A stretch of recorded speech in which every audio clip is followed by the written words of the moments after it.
Namaste. This is Professor Akshay Anand. I am the editor in chief of Integrative Medicine Case Reports. I am logging in from Chandigarh, India. And Integrative Medicine Case Report is actually another name for a popular acronym Yoga Scholars PGMER. Today we are presenting to you a very important topic on behalf of American Academy of Yoga and Meditation, along with Yoga Scholars PGMER. And on a Sunday evening, I greet you all. And this is a wonderful day, just not because it's a Sunday, but also because we had a brand new circular right on Sunday coming from the Ministry of Health, Family Welfare, Government of India, talking about post-COVID management and earmarking enough space for superior COVID management tools such as Ayurveda, yoga, and at the personal level, at the community level, and at the healthcare workers level. So I'm delighted to be with you. And before I introduce you to my speakers, I would like to tell you that this is a time when we can ride the wave of wellness, especially after this circular is out. And we will not be talking much about how the disease is caused. You all know it has an early phase of infection and an immunity development and an inflammatory phase. And the early pre-symptomatic phase lasts from 4 to 5 days, another 10 days of infection. And together, a 14-day of quarantine period is recommended for this reason. As we all know that 80% of the people have moderate or just no symptoms, and another 20% have moderate symptoms. And 2 to 5% develop severe symptoms, land up in ICU on the basis of different definitions. They are categorized as severe based on whether how much oxygen they consume or the amount of time they spend in ICU. So, but we are not going to talk much about the disease. We are going to focus instead on the post-COVID scenario. In one way, it is good that it indicates that we are now shifting from a COVID pandemic, which is now raging, to a scenario where we are witnessing patients coming back to hospitals and reporting problems. And these problems are of two types. They are mild symptoms, just a problem with the breathing, short of breath. There are some tachycardias. There are problems which are more severe, like GI symptoms, some where the autoimmune masking is taking place, cardiomyocarditis, destruction of parenchyma, which are more severe, more chronic, so which needs immediate attention.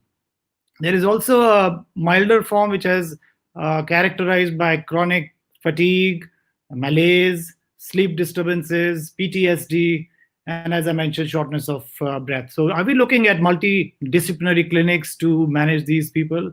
A lot of them are home quarantine. What can we do and look into our ancient system of yoga and meditation? What does science tell us? So we are joined by distinguished colleagues, and I will introduce them to you later. But very briefly, we have Dr. T.R. Raju from NIMHANS, Bangalore, National Institute of Mental Health, Dr. Manjunath from S. Vyasa, the world's one of the yoga universities, Dr. Sushil Sharma, who is a renowned cardiologist in the US, Washington Medical Center, and Dr. Singhvi, who's a neurologist right here in Chandigarh, serving in Fortis Hospital.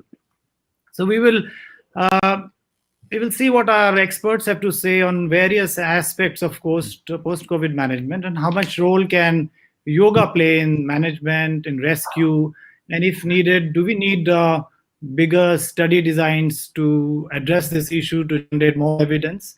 So I'm going to start by inviting Dr. T.R. Raju to give his presentation, his thoughts, share his ideas. In fact, I must declare that on an informal discussion a couple of weeks back between me, Manjunath, and Dr. Raju, the idea of the post-COVID management came up, and the American Academy of Yoga and Meditation immediately endorsed it. And we thought we should have a good discussion on this subject. And Dr. T.R. Raju, I will formally introduce. He's retired from NIMHANS and is currently serving as the A.S. Painter Distinguished Research Chair with the Indian Council of Medical Research. He's also former head of the department neurophysiology at NIMHANS. And he's an expert advisor to government and non-government organizations and has a strong research interest from what I know him as a neuroscientist in ALS, amyotrophic lateral sclerosis. If you look him up, you will find a bunch of research papers in amyotrophic lateral sclerosis, how this disease progresses, a lot of experiments in high-ended journals. So I will, without much ado, request Dr. Raju to please come over and share your thoughts, and we'll have the discussion kicking thereafter. Welcome all. Welcome, Dr. Raju. Uh, a very good morning to my American friends, and a very good evening to my Indian friends. Let me thank Dr. Akshay Anand for a generous introduction. Also, thanks a lot for inviting me to participate in this webinar. We have to admit the fact that a negative COVID test does not mean recovery. There are several long-lasting symptoms, or the virologists would like to call it sequelae, following discharge from the hospital.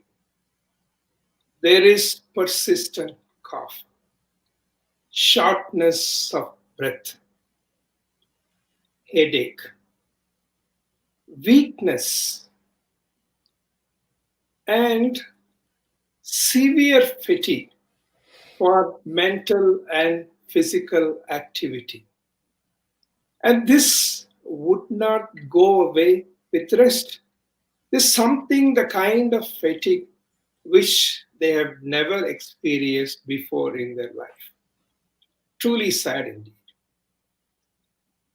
COVID-19 affects cardiovascular system, pulmonary system, hematopoietic system, brain, lungs, kidney, endocrine, and immune systems.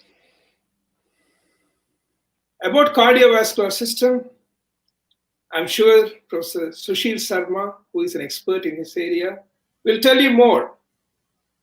But I would briefly say that there is an occurrence of myocarditis.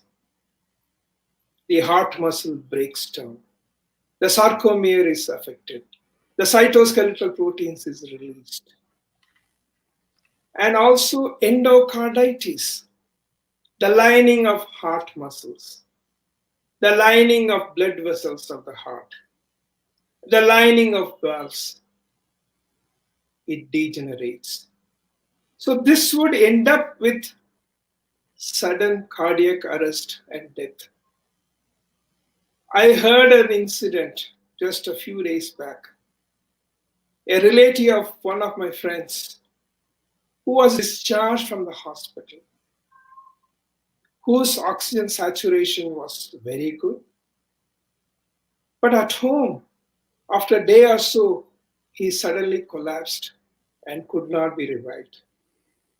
When you talk about the respiratory system, the alveoli becomes narrowed.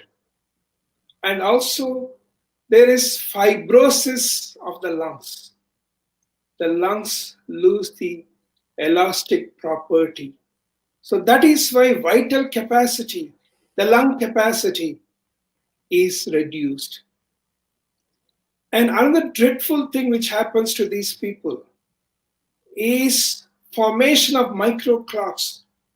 These microclots can go and lodge in different organs, whether it's lungs, kidney, or recently I heard that the central artery of retina gets affected, and patient suddenly in the recovery phase becomes blind. And if you talk about brain, we do not know whether this virus directly affects the neurons. Probably we believe at this stage that the glial cells like microglia and astrocytes are affected. And it produces a very aggressive neuroinflammation, resulting in seizure, stroke, and also other behavioral problems, loss of smell, loss of taste, delirium, and difficulty in sleep, anxiety, stress, PTSD, as told by Dr. Akshay Anand. So, all these things occur, and the quality of life gets completely compromised. So, in a place called Bergamo in Italy, Lombardy region, this was the first place to be affected by COVID-19 in Italy in the month of March. 5,000 people died out of a total population of nearly 110,000. Then, after 6 months, they wanted to check how the surviving people are doing. And 50% of them said, we have not recovered fully.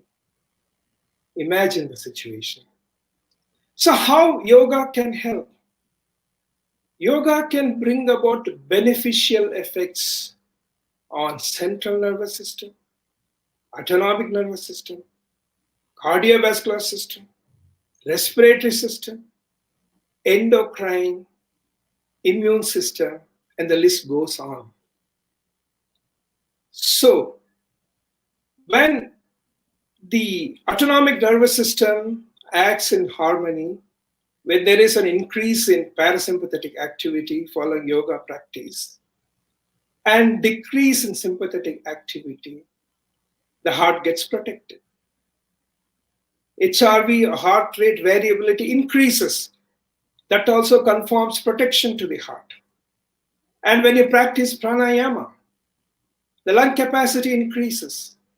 The vital capacity is more, so it helps in breathing. Then, if you look at the brain as such, there is a substantial reduction in the anxiety. There is a substantial reduction in the stress because HPA axis, yoga can act through HPA axis, and it is beneficial for hippocampus, prefrontal cortex. Your cognitive functions are protected. At the same time, it suppresses amygdala.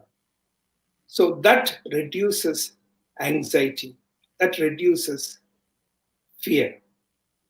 And another important thing is if you look at the immune system, practice of yoga enhances anti-inflammatory cytokines like IL-4, IL-10, decreases the expression of pro-inflammatory cytokines like IL-6 and TNF-alpha.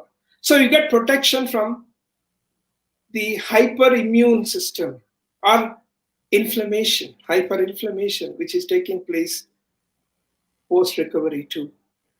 So I strongly believe that yoga has a very useful role to play in the rehabilitation of post-COVID patients. Thank you. Namaskar.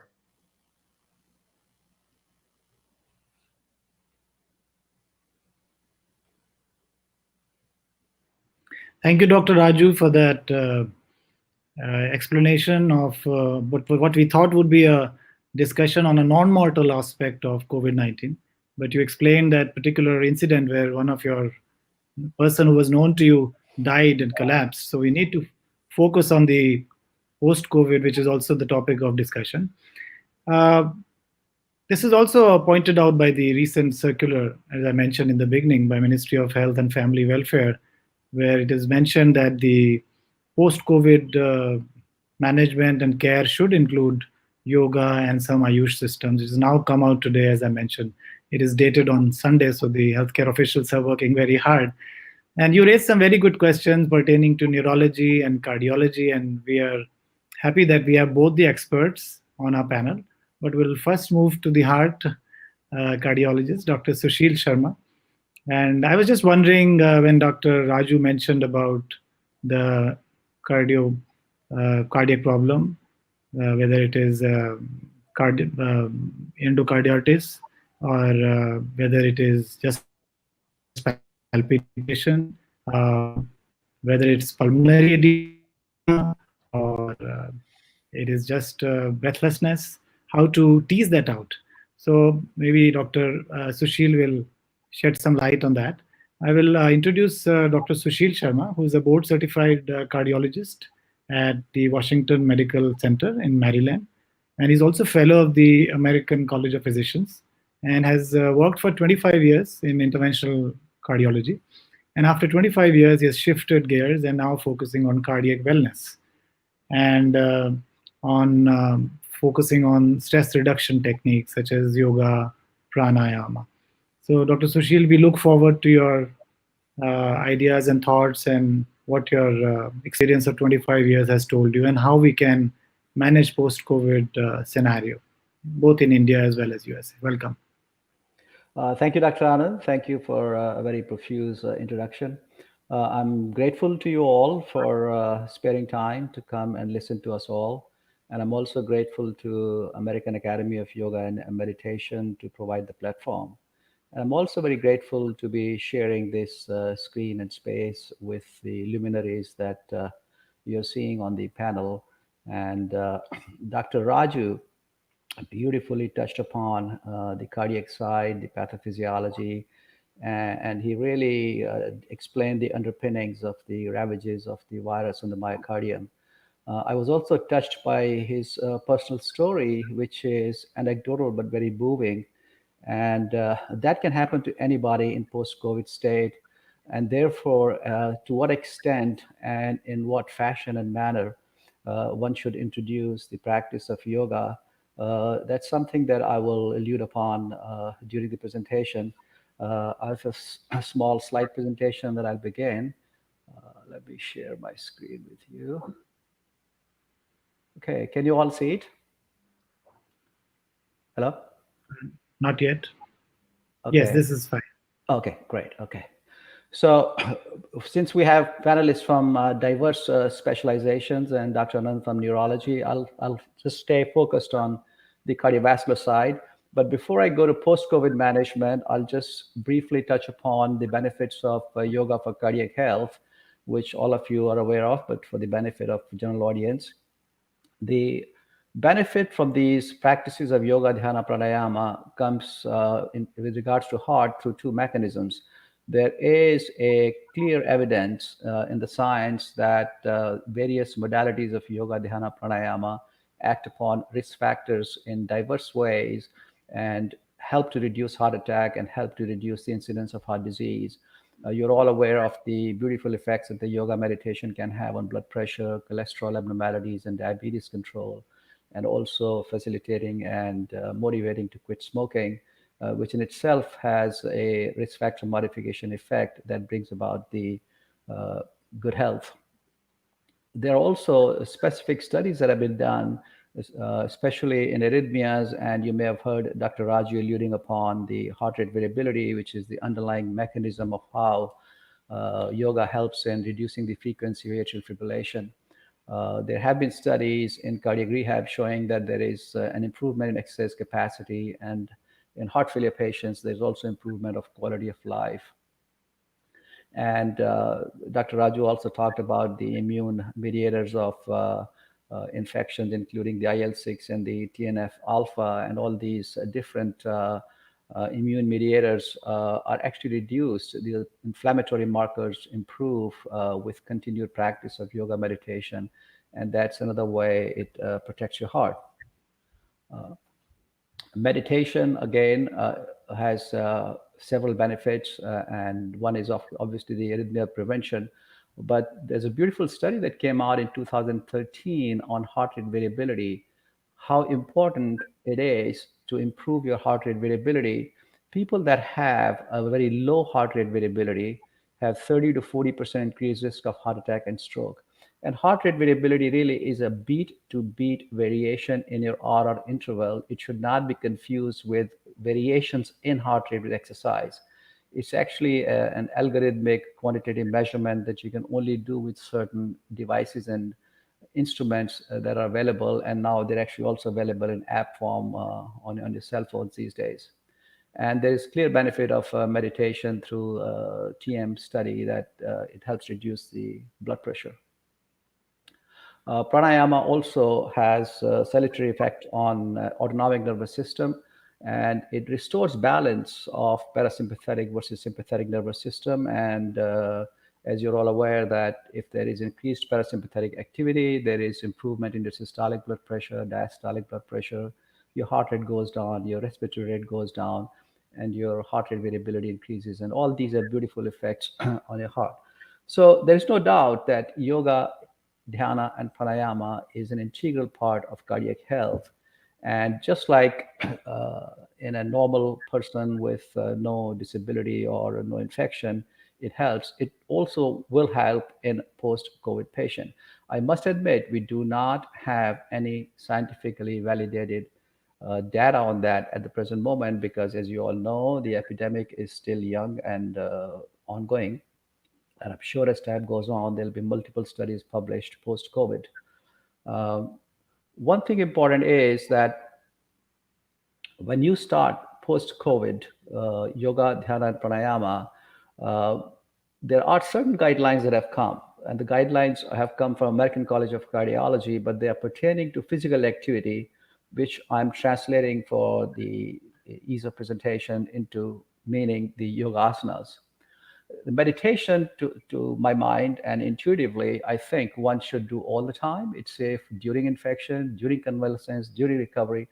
And it's a good practice to pursue meditation at least a minimum of 20 minutes a day, if not more, for cardiac health. And there are multiple studies on that, on the benefit of that. So meditation in any phase of pre and during and post-COVID is very safe.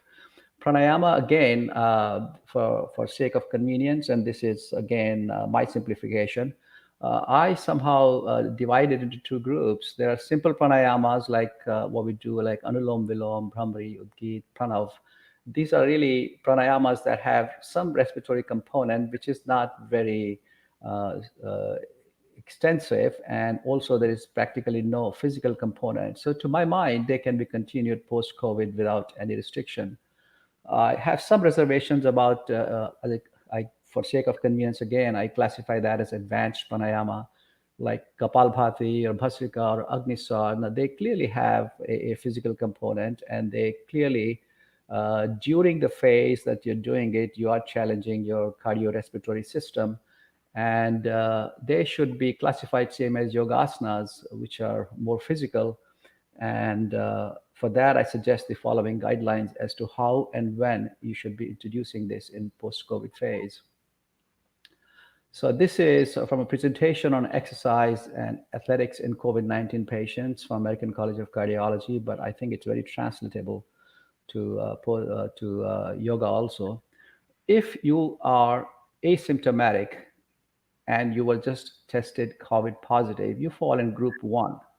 So if you are COVID positive, you should still wait for about 2 weeks before you begin yoga and physical activity. You should continue for late onset presentations.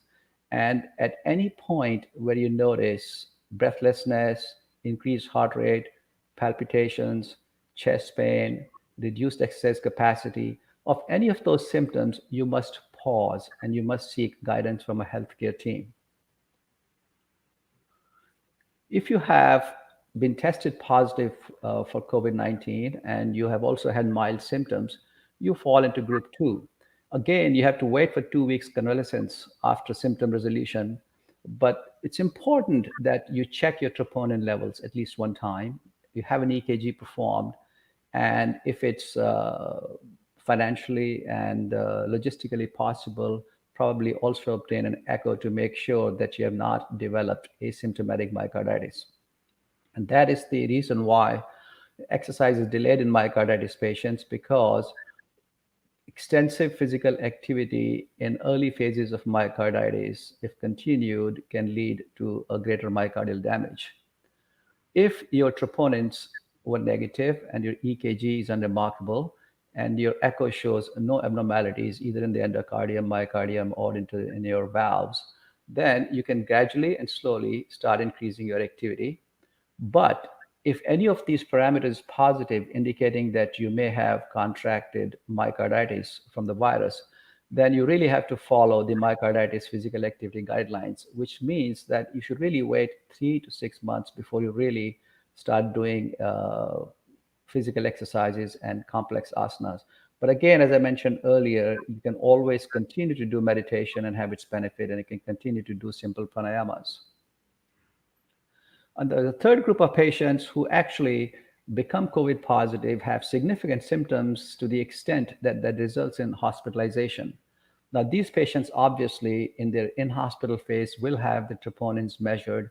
They will at least have an EKG performed. And if there are significant abnormalities observed in the EKG, you may also end up having an echo. So if their troponins are normal, EKG is unremarkable, and the echo shows no evidence of endocardial or myocardial damage, following discharge, they should still wait 2 weeks, but again, be reevaluated physically at least by a physician before initiating physical activity in yoga, and should start slow and continue under close monitoring. And if at any stage during this phase where they have resumed their physical activity in yoga, if they become symptomatic, and again emphasize symptomatic means either shortness of breath, chest pain, palpitations, dizziness, fatigue, reduced exercise capacity, they need to be reevaluated by the physician to restart physical activity and yoga again. So thank you very much, and thank you for listening. And I'll be happy to take questions, or I'll pass you on to Dr. Anand. Thank you. Thank you, Dr. Sushil. Your views were also echoed by one of our viewers, Krishna Goyal, who said, yes, there is a lot of weakness post-COVID and they may avoid asanas. But very, very interesting. You nicely categorized the group into a group one, asymptomatic, two, a little more milder, and the third.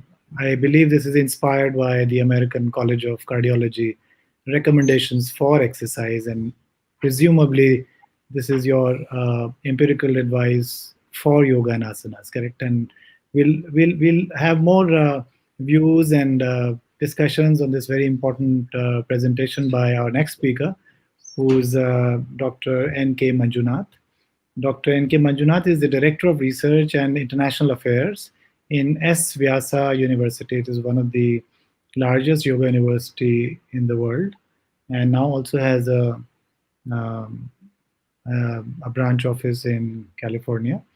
And he has 25 years of research experience and specializes on psychophysiology of yoga and also on the neurocorrelates of meditation. And we can expect to get his expert views on what Dr. Sushil alluded to regarding meditation being kind of more safe for these sort of weak patients.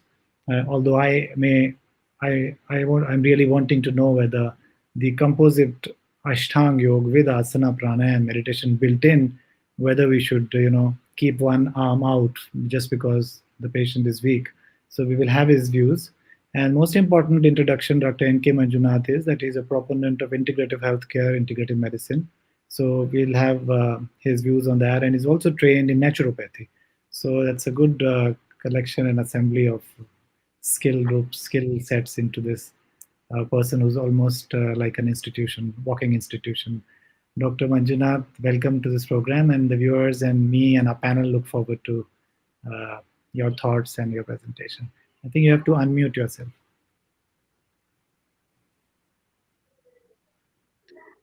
Thank you very much. Namaste to everyone. It's my privilege to be on this panel. Thanks to Dr. Akshay Anand for inviting me to this program to share a few thoughts and few words about whatever evidence which can help us to understand the importance of yoga in post-COVID management. And it's once again a privilege to be with such great personality present here today as panelists, neurophysiologists, neurologists, cardiologists, and they are multidisciplinary doing into multiple other activities and bringing medicine into integration platform. Uh, Dr. Raju has set the platform, set the tone right for all of us to talk about the post-COVID management and the importance of yoga in post-COVID management. So I was just looking at are there any standards already which have been placed? Like Dr. Akshay was talking about some guidelines coming from Ayush Ministry, talking about the role of different systems of medicine like Ayurveda, Yoga, Naturopathy, Unani, Siddha, and homeopathy, along with Sawarinpa, uh, how they can be beneficial at this stage. And parallelly, when I was looking at other guidelines, if at all available for rehabilitation, it's very interesting to note that a lot of work is already going on in this direction. The World Health Organization itself has recommended or brought in some basic guidelines for bringing rehabilitation process in COVID management. In addition to that, what was interesting was the interim guidelines on rehabilitation, which has been prepared by the International Task Force, comprising of the American Thoracic Society and European Respiratory Society, bringing the importance of a multidisciplinary approach in post-COVID management. Uh, there are various aspects which have been picked for this designing this post-COVID management rehabilitation program. The interesting thing was it is said very clearly that the rehab process should start right in the hospital. So when a patient is even at a critical care unit, so what kind of activities should be started right in the beginning when the patient is in the hospital, and to give a direction for the patient as he moves out of the hospital. So the phases are something like this, what has been prescribed here. One is when an individual is in the hospital. Second one is post hospitalization phase, which is for 6 to 8 weeks. That's very crucial when we talk about post COVID rehabilitation, because whatever many things have been described by Professor Raju as well as Sushilji, that whatever we have been seeing are still lots to learn with respect to COVID. Already reported medical issues or complications, or whatever observations made have been related to various either systems or related to various functions. So here, 6 to 8 weeks have been given lots of importance. If early in rehab, we always talk about early intervention is the best. So that's why probably the importance has been given to right from the hospitalization phase to post-hospitalization phase. And the third is the after 6 to 8 weeks, the long-term rehabilitation phase. So the third thing is actually getting more prominence because more and more people are entering into that phase now. So we have lots of people in this 6 to 8 weeks phase, and there are a good number of them are getting converted into long-term rehab phase.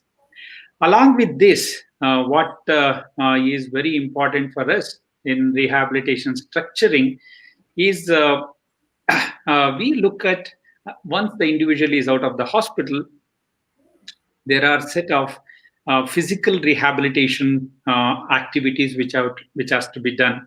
So we always bring in what has been put together as COVID related physical rehabilitation. So that includes pulmonary rehabilitation, that includes musculoskeletal rehabilitation, that includes systemic rehabilitation, whatever Dr. Sushil was talking about.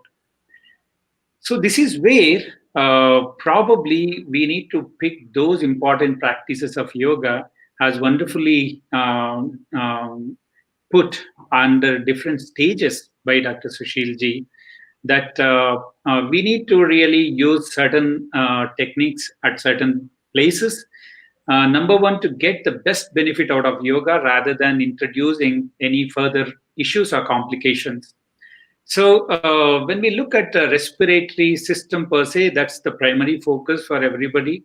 So certainly yoga has a big role to play in pulmonary rehabilitation in this phase of post-hospitalization.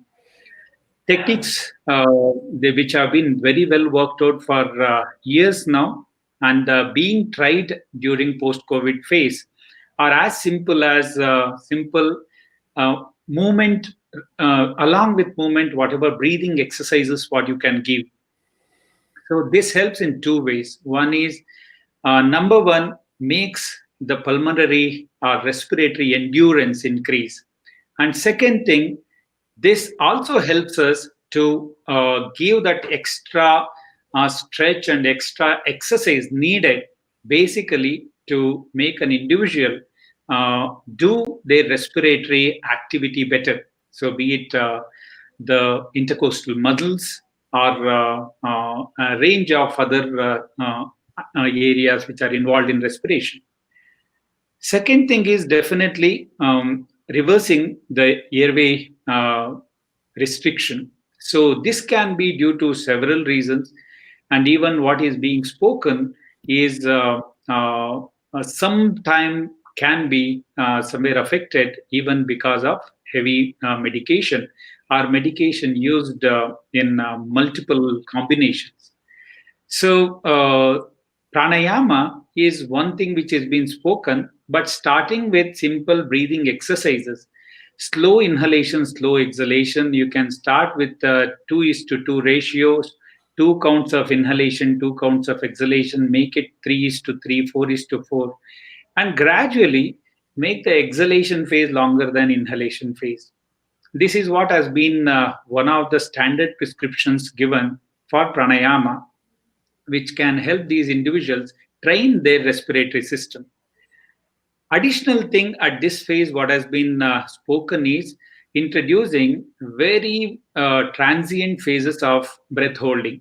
So the transient phase of breath holding has been shown to actually help in improving the respiratory endurance on one side. And second thing, it probably helps in lots of draining process wherever if there is excessive accumulation of the whatever secretes which are there still in the respiratory system. So one of the cardiologists who was positive who turned positive treating COVID patients, this was the prescription given by him in UK. And he actually did a lot of research on this to say that when you do this, even, for example, he wanted to clear up a lot of things from his lungs, and he was able to do it much better. And the third thing is, if we really want to look at introducing using breathing as a tool to influence other systems. So we know that there is a direct influence on the cardiovascular system, then it has an influence on the nervous system, and there is a backward integration of its influence on your endocrine immune system, as Dr. Raju was mentioning. So we can have this whole circuit working as per our requirement if we can introduce slow breathing in the form of pranayama, and then use this alternate nostril breathing as one of the super tonics. Okay, so a lot of research has been done on alternate nostril breathing, Anulom Vilom Pranayama, and it's been found to be wonderful. If you really look at the issues related to hospitalization and this, another important area has been picked up for rehab is those who have been intubated. So there are, individuals who stay in the phase of intubation, and resulting issues of how long you are on intubation also need to be corrected or probably attended. It can be related to as simple as voice culture. It can be related to your digestive and other retraining. So these are some of the areas which have been spoken in rehabilitation prescriptions for specifically for individuals who are on long-term intubation. And the third thing which has been given a lot of importance is psychological upliftment. So there is no need to talk anything about the psychosomatics part of it. And Dr. Raju has illustrated, and Dr. Sushilji has spoken about it. But yoga, if you want to really talk about it, that's the direct impact what we can look at. And what we want to talk about is bring this Adhi working on the Vyadhi. Okay, so the disease which is really getting affected because of your extreme stress and anxiety, which is actually hampering your recovery process. So the experts were talking about inflammatory markers, range of immune measures getting compromised. All these things can be probably very well reversed if we can start igniting this psychoneuroendocrine and psychoneuroimmunology or axis. And the fourth important area, which is which Dr. Raju and Dr. Akshay have touched, is the post-traumatic stress. Post-traumatic stress is one side to the patient, which we need to really work. And second thing I want to bring to the attention is the post-traumatic stress of the families. What has been faced is definitely important to attend as a part of this rehabilitation process. Many individuals have lost their dear ones. Amazing amount of stress they have gone through. They were not able to even see the bodies. They were not able to even attend the funerals. And this was a very serious thing. Throughout their life, they are going to remember. So this is totally, of course, I'm bringing an area out of the COVID individuals who are suffered from COVID. Second related thing is, I was just watching a TV show recently where Dr. Vikram Patel from Harvard University, who heads the global health and population wing, was really giving an amazing, really alarming figure of probable increase in serious number of individuals suffering from serious depression and leading to suicidal tendencies. So probably this is another area which we need to really look at. One, COVID, post-COVID patients. Number two, the scenario what COVID has created. We are talking about post-COVID.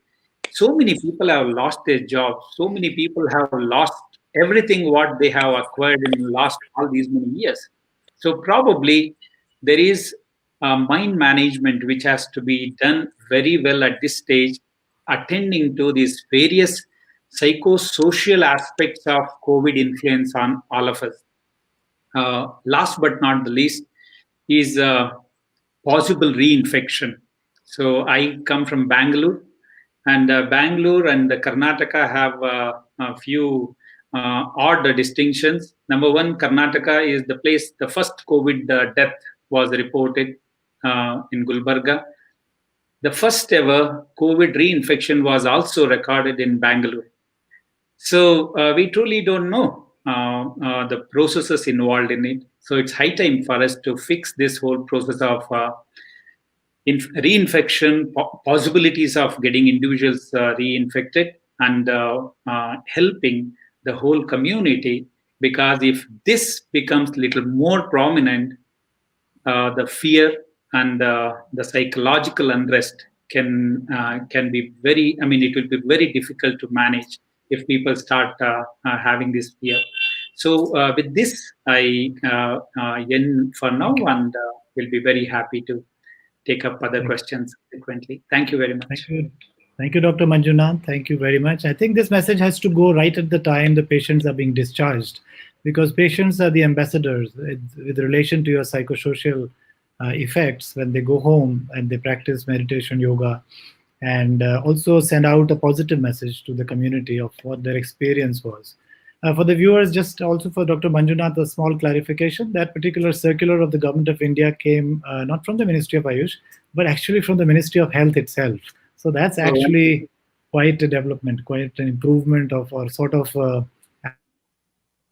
advocacy for integrative and structuring of the rehabilitation. And we'll have Dr. Singhvi, the next speaker, speak a little bit more on that with relation to neurological sequelae. And we will now move to Dr. Singhvi, our last but not the least. Dr. Singhvi is an MD Medicine, DM Neurology from PGI Chandigarh. He's also fellow of the American Academy of Neurology and senior consultant neurology at the Fortis Hospital, Mohali. We have one of the big private hospitals. He's also consulting there and also consulting at Healing Hospital in the same city. He has several publications and also he's invited in many of the meetings where the spirituality meets the science. So he's also a teacher actually with the art of living. And his bit of research that he has done focuses, he has worked a little bit, has actually got an ongoing research project on nostril breathing and migraine. So we look forward to hearing from you, Dr. Singhvi. Welcome to the program. Yeah, namaskar everybody. See, my job has been made little easy by the previous speakers. I'll go a little before what I did in this COVID.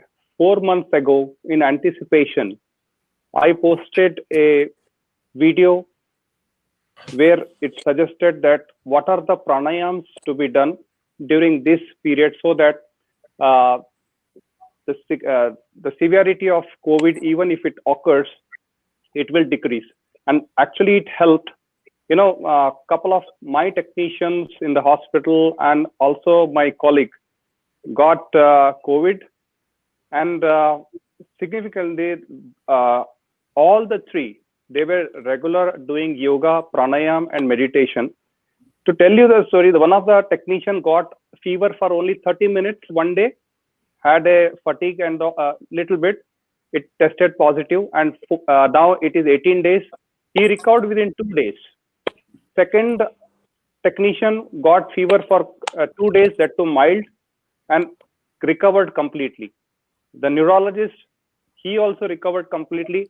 The common factor which was there was they were doing regular pranayam, yoga and meditation without pain. So actually, you know, we are waiting for the vaccine to come up, but has anybody thought that we are actually a moving, our body is a factory which can produce anything and everything on the planet.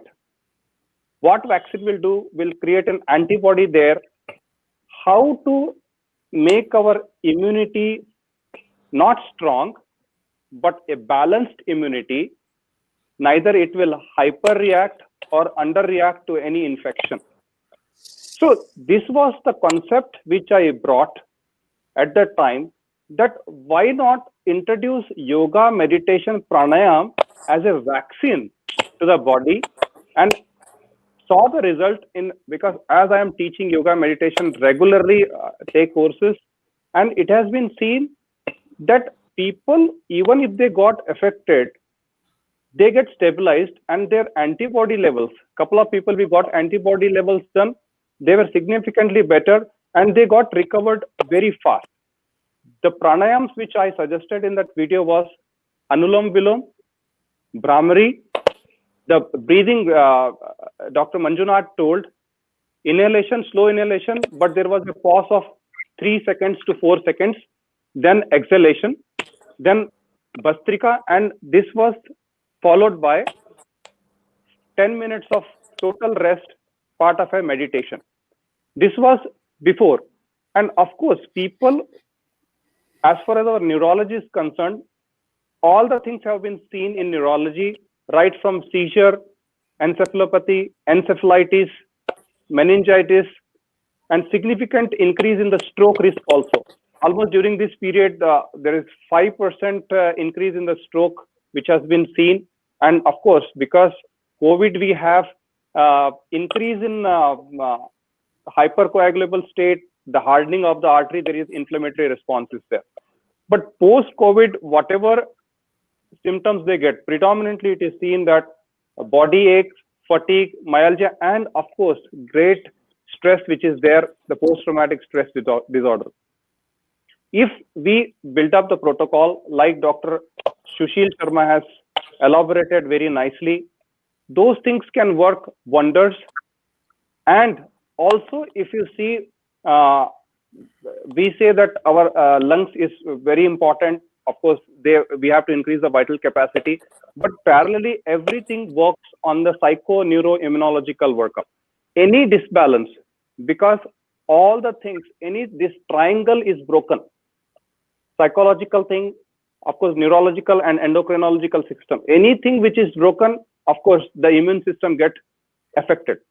The moment immune system gets affected, every manifestation will start coming up. And what we have to do after the COVID, the breathing techniques, which are very low intensity, and we can build up over a period of time after 2 weeks or so. This will not only help to recover early, but it also stabilizes the mind in such a way that, of course, the patient, they accept the disease and they start fighting the disease. And also the immune system, which is working overtime during this period, it gets stabilized also. And further, if you see the amount of breathing which are there, because I am also teaching a meditation called Sahaj Samadhi meditation.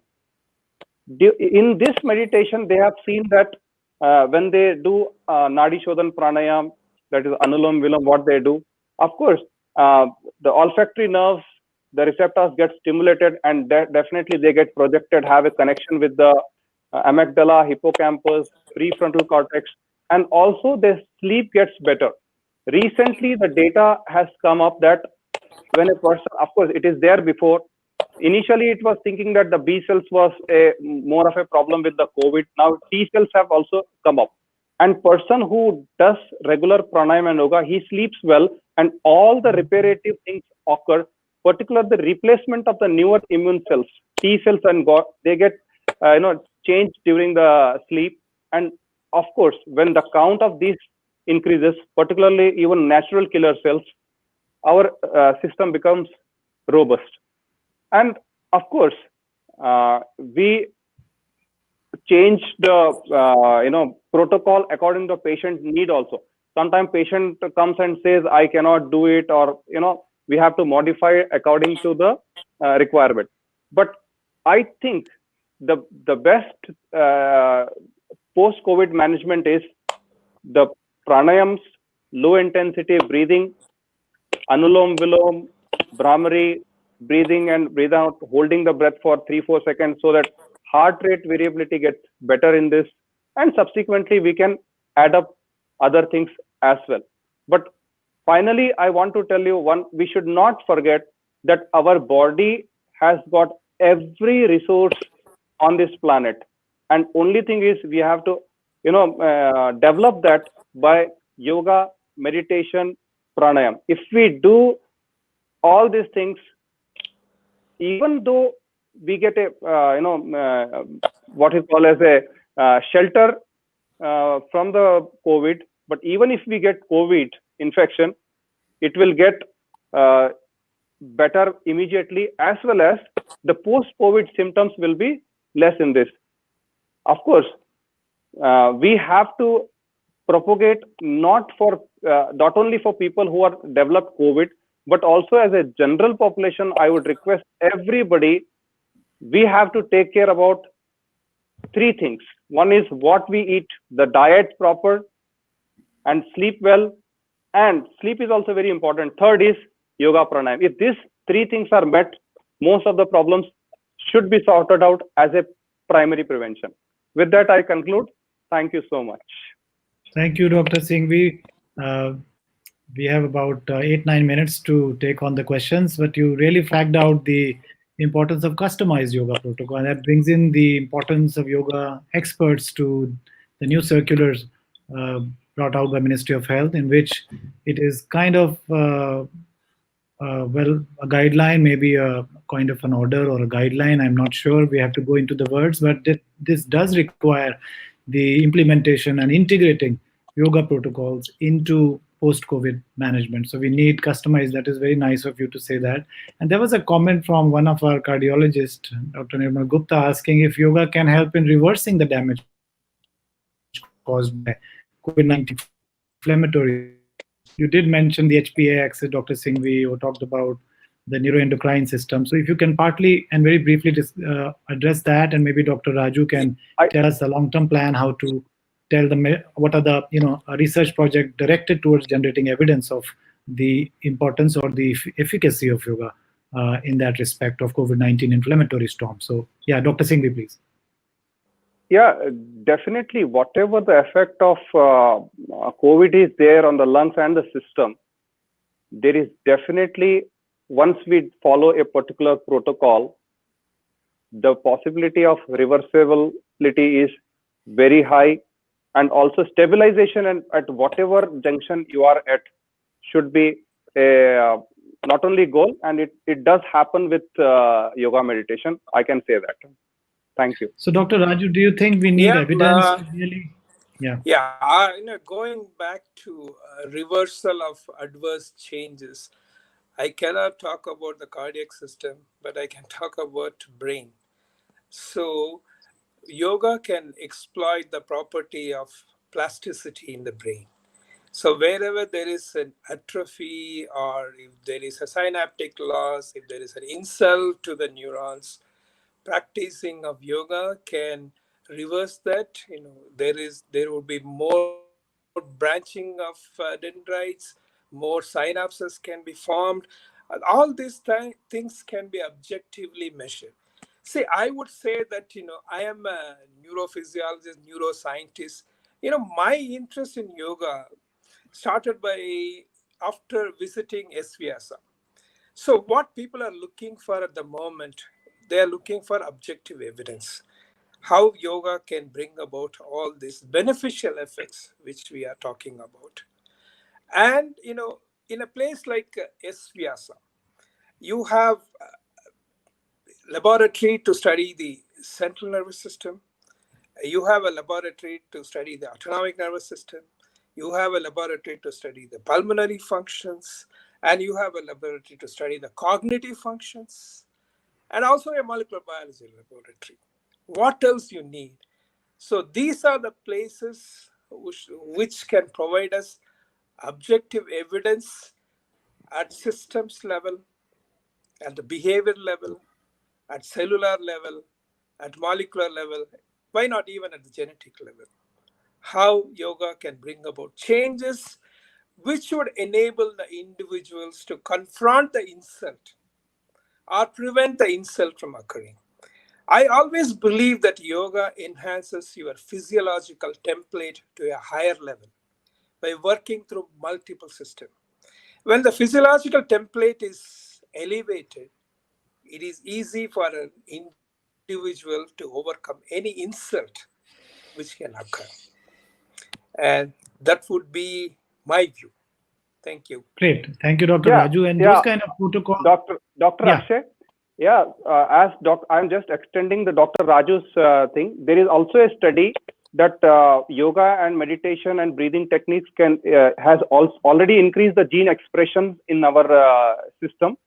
So there is already a study which is there as far as gene expression is concerned. And second thing is, in epileptic patients, they have done the study. Very interesting study, which I want to take half a minute for that. Sure. What they do, they were going in for surgery, for epilepsy surgery, and they placed the electrodes in the amygdala and hippocampus, and they gave that particular breathing through the nostril, and they found that EEG was showing a specific changes there. But when they made the breathing subsequently post-operative, a couple of patients did tracheostomy and they breathed through this, and when they breathed through the mouth, there were no changes as such. But when they closed this and started breathing, there were changes in the EEG, in the amygdala, hippocampus, and prefrontal cortex region. This means that nostril breathing, definitely the olfactory, what I was saying, is connected there. Already there is an evidence that the breathing nose as well as the brain is connected. The same effect is not there when they have breath through the tracheostomy tube. Yeah. Thank you, Dr. Singhvi. That basically means that not only do we need to come out with customized yoga protocols, but also employ the existing evidence from neuroimaging, neurophysiology, molecular, because you also mentioned gene expression, into a randomized longitudinal trials for these post-COVID Yes, patients. I Because our think focus. you are spot on, because RCTs are the order of the day. Correct. Yeah, Dr. Manjunath, you want to comment, please? You have to unmute yourself. Yeah, quickly. I mean, number one, I would like to thank Dr. Raju for who actually initiated this whole idea of really working, bringing yoga into this post-COVID rehabilitation. Number one. Number two, Dr. Singhvi was mentioning, I think he was emphasizing a little more on this point that this human body is a chemical laboratory. I mean, it's a laboratory. So you can actually do anything, whatever is needed for your body. And lots of our studies have demonstrated the same thing to arrive at one common understanding of what yoga and pranayama meditation can give an individual, which is induce a process of conscious intelligence in you. Okay, so the same technique can behave or produce whatever and different kind of a result what is needed for your body's requirement, and that's the beauty of yoga. So it can empower your body not only just for healing but also to understand how to fix them back, refix it, and to take it forward. I totally agree with Dr. Singhvi that we are not exploiting this. Okay, we are not actually using yoga extensively to achieve this. So probably thanks to Dr. Akshay and the American Association of Yoga and Meditation for bringing such an important topic. In the name of post-COVID rehabilitation, we have brought out many more wonderful ideas which are useful for any individual. And particularly, I loved Dr. Sushil's way of staging this process, okay, at different stages, customizing this, and that's how yoga works. And that's how our clinical trials, what you asked Dr. Raju in particular, has to be designed based on these different requirements, customize it, conduct clinical trials, and bring out evidence at the earliest. Okay, so we cannot wait for too long, and this platform should help us in bringing this collaborative effort in initiating some clinical trials at the earliest. Thank you. Thank you. I will just take 2-3 rapid questions if you allow, although we have just moved out of our time frame. Two questions, a little difficult questions, but I think our panel can handle it. Maybe the first one is pointed to Dr. Manjunath. How to manage difficult emotions, especially mood swings and irritation in a relationship during COVID-19 period? I think it refers to more of a care system, caregivers continuously being challenged. Maybe it's related to that, or just independent of that during extended lockdown. There are mood swings and there may be relationship problems. What to do? Yeah, actually, Dr. Akshay, you have asked a question. I mean, whoever has asked the question, this is the one question which was asked for years. Okay, that how do you actually bring in regulation of your emotions and avoid bring a balance in your mood swings, etc., and particularly in relation to COVID management. See, we say the number one easiest way to actually bring in regulation on your mind or any changes in the mood is through your breathing. Okay, there's a sloka which goes like chale vate chale chittam nischalam nischalo bhave yogis tanutvam apnoti tado vayu nirodhaye. So this is number one. You slow down your breathing, the thought processes are also going to slow down. You make it very fast, your thought processes will be fast.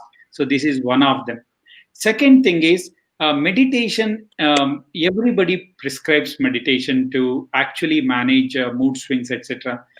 honestly speaking, once again, it has to be customized. We talk about gunas, okay? So Rajasic individual, Tamasic individual, Sattvic individual. Imagine a Rajasic individual, if you give him a kind of a meditation, sitting meditation, so he will get engaged in worrying more and more about those mood swings which are taking him for different thoughts.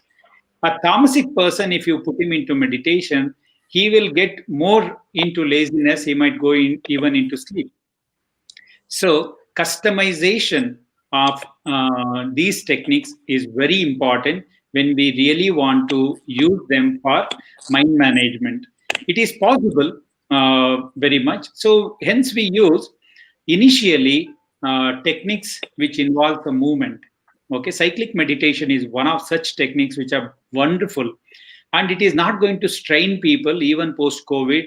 Individuals can perform cyclic meditation because it includes very simple postures and followed by interspersed by a series of relaxation techniques, which includes chanting, which includes deeper relaxation. So there are techniques like this which can be used, but on a deeper level, if you really have some serious deep-rooted conflicts, that has to be dealt through yogic counseling and many other methods. Thank you. Thank you, Dr. Manjunath. So you brought in two important aspects, the Tridosha Triguna framework in the health outcome as well as diagnostics. And then you said the yoga psychology. So the scope of the discussion today may not allow us to discuss that in detail, but definitely a research question to bring in with the other existing molecular and imaging modalities to look at the outcome from that framework. Another question, Dr. Sushil Sharma. This is another it's not a direct question, but since we all discussed IL-6, inflammatory cascade and its anti-inflammatory effects, so a viewer has asked whether coronil has any effect in post-COVID. I could have easily not allowed this question, but since the viewers are enthusiastic and it has a bearing on the anti-inflammatory effects, and even though it is outside the yoga, so would you like to comment on that? It is known now, from whatever trials that showed it, they claim that this has an anti-inflammatory effect.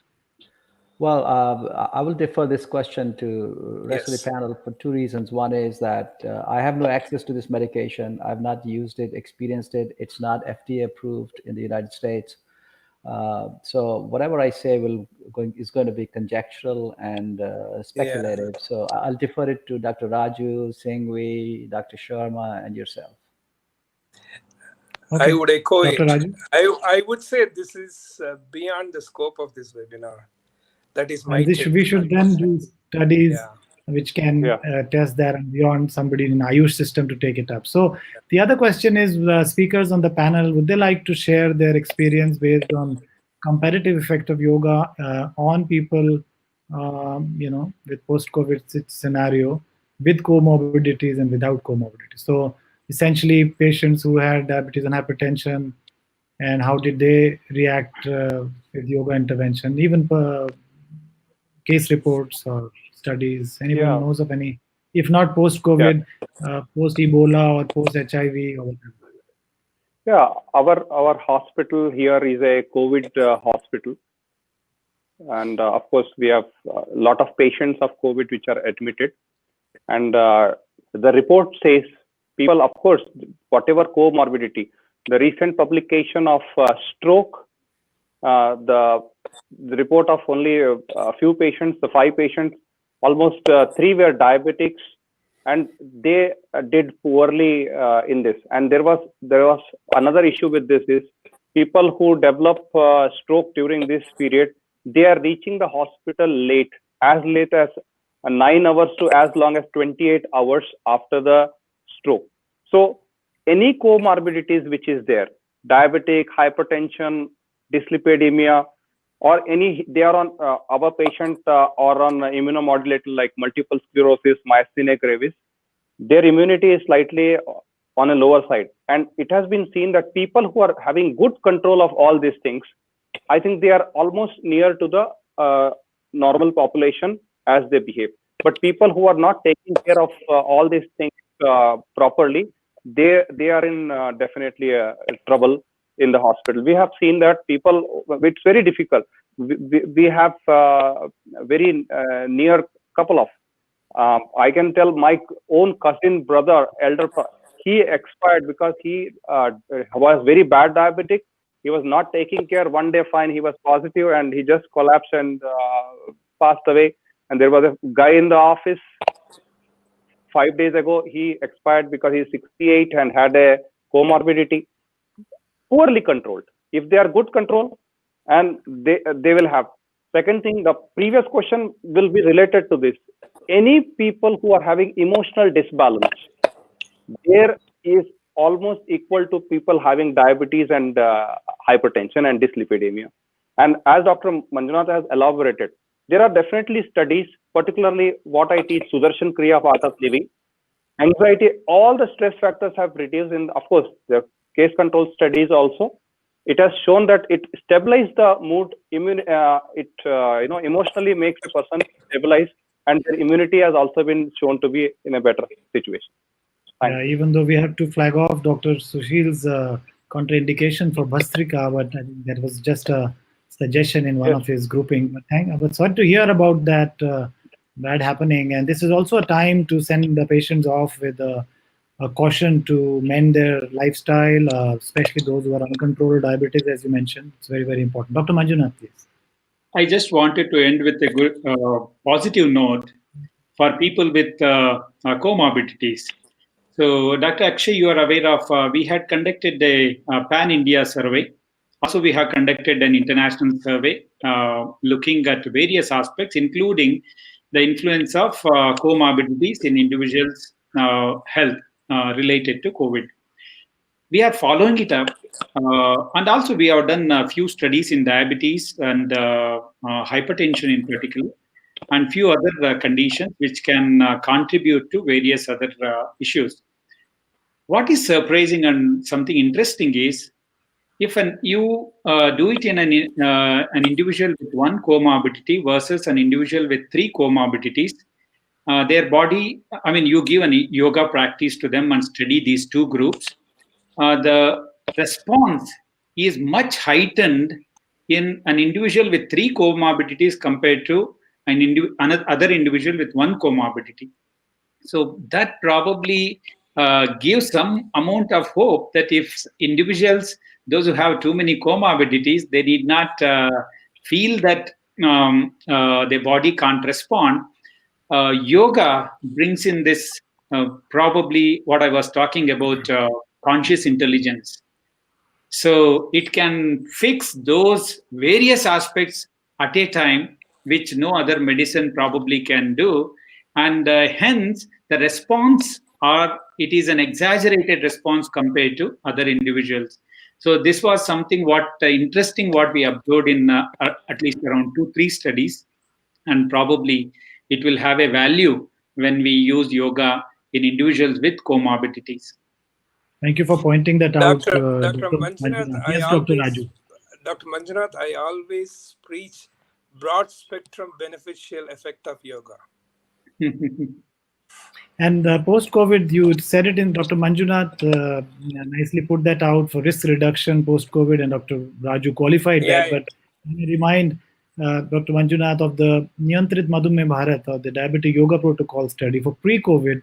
It has been shown to reduce cholesterol, BMI, hypertension. So it has a risk reduction effect there already in the form of 13, 14 papers out in PubMed. So my final question, if you all allow, is directed to Dr. Sushil Sharma. In PGI Chandigarh, we had a news in the media talking about a 13-year-old boy who underwent a heart transplant and was later discovered to be COVID positive. What do we do in such a situation? Do you have similar situations or related situations in the US or your colleagues in India? So to answer that question, first of all, there is nothing published on a specific situation that you mentioned. It's highly selective and very individual. Whatever I'm going to say to you is going to be very speculative and kind of conjectural, as I said earlier. I think that at this stage, I would say there are so many other overriding concerns that this young child is going to have, which will need far greater attention. If he's somebody who has been in the field of practicing these things prior to coming into this illness, then continuation of that would be worthy. But I think that starting teaching him this at this point, along with so many other things that this unfortunate young boy is going to have to cope with, knowing his immune system, his medications, his rehab, his doctor's visits, and all of the things. I think it's going to be challenging, and I do not have any personal experience on these cases, so I would not comment one way or the other. Yep. Fair enough.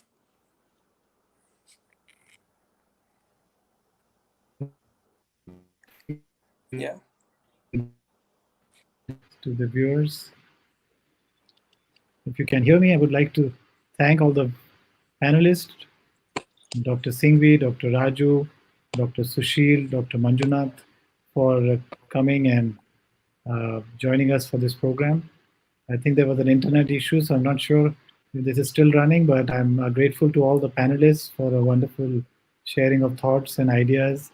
And I hope this was enriching for the viewers. Let me give you a disclaimer that the viewers presented in this forum belong to those of the panelists and not one endorsed by the American Academy of Yoga or Yoga Scholars PGMER. And I hope these discussions become policy frameworks which are useful in the rollout of integrative healthcare for the benefit of the post-COVID patients. With that, I close the program, and I thank you all for your attention. And the video link would be live both at Yoga Scholars PGMER as well as the American Academy of Yoga and Meditation. Thank you very much, and we'll connect again. Namaste.